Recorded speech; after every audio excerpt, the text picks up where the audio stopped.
Head और physiotherapist specialised in stress relief है। बहुत बहुत स्वागत है वंदना जी आपका। उसके अलावा हमारे साथ सत्यजीत चौरसिया जी जुड़ रहे हैं जो कि सेलिब्रिटी फिटनेस ट्रेनर हैं और आपको बता देते हैं कि आमिर खान को गजनी फिल्म के लिए इन्होंने ही ट्रेन किया था। बहुत बहुत स्वागत है सर आपका भी। और इसके अलावा हमारे साथ मानसी गुलाटी भी जुड़ रही हैं जो कि फिटनेस एक्सपर्ट है। आपका भी मानसी जी बहुत बहुत स्वागत है। तो डॉक्टर वंदना आपके पास आना चाहूंगी। 20 साल से ज्यादा आपका अनुभव है।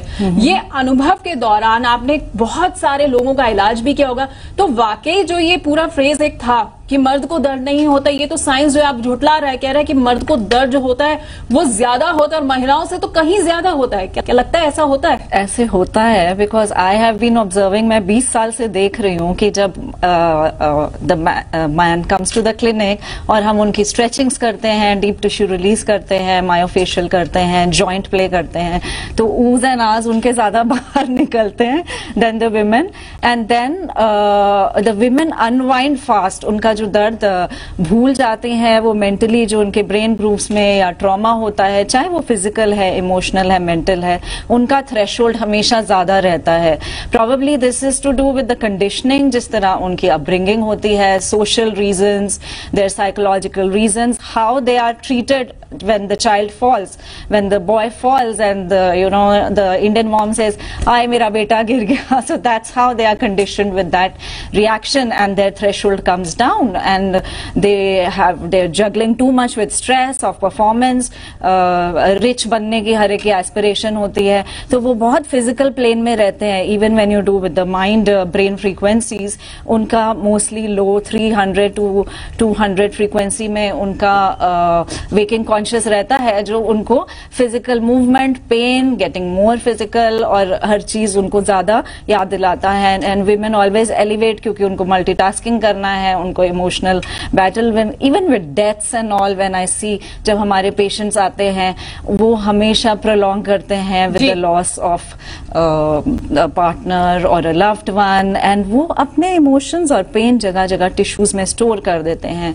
मेरे पास एक पेशेंट आया था नेक पेन का, जिसको हम 1 मंथ से फिजियोथेरेपी दे रहे हैं, नेक का उसको रिलीव नहीं हो रहा। और एक दिन उसने, जब हमने क्रेनियो सेक्रल सेशन दिया which is very good for stress relief, उनको याद आया कि जब वो गाड़ी ड्राइव करके जाते हैं और लेफ्ट साइड रेड लाइट पे उन्होंने अपने बेटे को क्रेमेट किया था, तो वो मेमोरी उन्होंने अपने लेफ्ट साइड शोल्डर में स्टोर कर दी, जिसके वजह से वो पेन प्रोलॉन्ग हो गया है और थ्रेशोल्ड कम हो गया है, which is reinforcing the belief कि मर्द को दर्द होता है। बिल्कुल सही कहा आपने। बिल्कुल आपने जिस तरह से बताया, साफ है कि मर्द को दर्द होता है और कहीं ज्यादा होता है। जी वंदना जी, आप कुछ कहना चाह रही हैं? हाँ, it has to do with the medical reason, क्योंकि द पेन परसेप्शन वो उनके सेक्स हार्मोन्स के बैलेंस से रिलेटेड होता है। जैसे oestrogen is better pain reliever to release dopamine, endorphins, वो सब रिलेशन होता है। दूसरा, उनका जो पेन परसेप्शन का स्पेशल डिस्ट्रीब्यूशन होता है ब्रेन में, तो वो थोड़ा डिफरेंट होता है in men than in women. Probably the circulation, जितना खून का दौरा उस ग्रूव्स में जाके उसको रिकवरी देता है, इट माइट टेक थोड़ा सा टाइम ज्यादा than a woman would do. जी या तो क्या माना जा सकता है वंदना जी कि अपब्रिंगिंग का फर्क जो है वो भी बहुत ज्यादा होता है? क्योंकि महिलाओं को हमेशा से ये बचपन से कहा जाता है लड़कियों को कि सह लो तो क्या हो गया अगर थोड़ा सा बुखार हो गया, जबकि लड़कों को यहाँ पे भारतीय अगर समाज की बात की जाए तो खास तौर पे जरा सा भी चोट लगती है तो माँ जो होती है वो तुरंत आती है। तो कहीं ना कहीं अपब्रिंगिंग का फर्क भी है?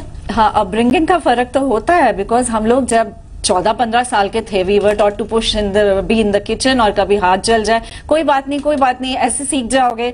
सो that's how. And then the conditioning with after a woman has to bear children and deliveries. I've got 2 lovely daughters. वो conditioning, the dialogue I remember when my mom told me in the hospital, बेटे अब दर्द को सहना सीख ले। So वो conditioning इस तरह हो जाती है कि हम वो space out हो जाते हैं, shut down हो जाते हैं from the pain flight and flight mechanism। और वो fight and flight mechanism हमारे जो sympathetic nerves होती हैं, जो fight करती हैं, वो calm down हो जाती हैं women में।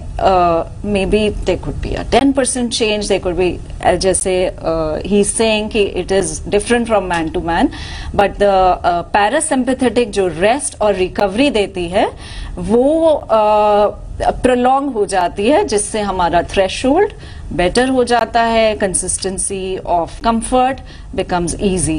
जी जी, आई थिंक इसमें अभी काफी रिसर्चेस करनी पड़ेंगी।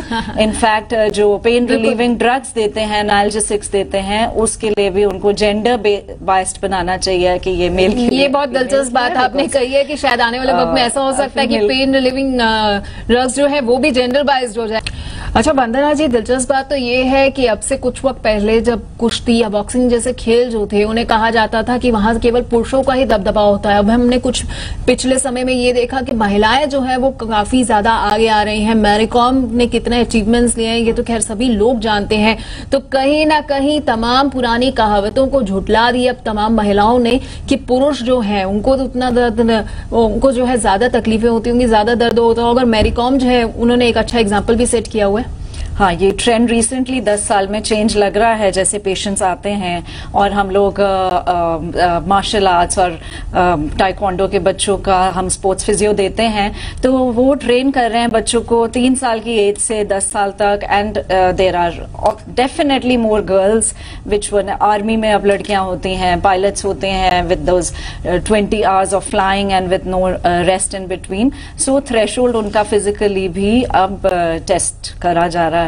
ये एंशियंट टाइम्स में जो पुराना बिफोर द मिडीवियल, तब कहते थे क्योंकि क्वींस हमेशा रूल करती थी and they used to say that women are one who run with the wolves. I think that thing is coming back because their exposure, awareness, their mental psyche, focus उनका better होता जा रहा है। And thanks to the man they are getting more accepting, more observing and they are walking par to par together. जी वंदना जी, आप कुछ कहना चाह रही हैं? सत्यजीत की बात को ठीक रख के आई वुड से फिजिकली वो स्ट्रांग होते हैं, बट रिसर्चर्स आर सेइंग कि फिजिकली उनका थ्रेशोल्ड पेन टॉलरेंस का थोड़ा सा कम होता है और उनका मेमोरी, सेल मेमोरी में ज्यादा रहता है।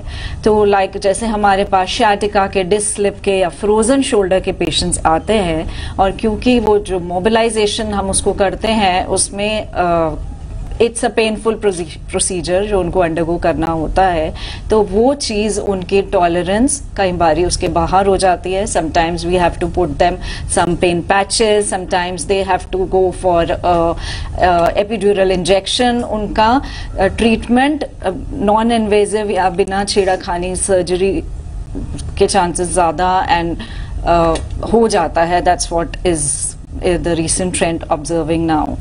It could be because of जैसे ये खान पीन कह रही हैं, healthy eating, आजकल ज्यादा ट्रेंड है smoking, alcohol, even Coke, hash, everything social parties में इतना कॉमनली चलने लग गया है। और कंडीशनिंग के लिए सत्यजीत बताएंगे कि वो कितने मर्द जल्दी उठते हैं, they start their day early और they want to exercise when the body metabolism is low. रात को 10 बजे they want to exercise, that's their day when the day starts.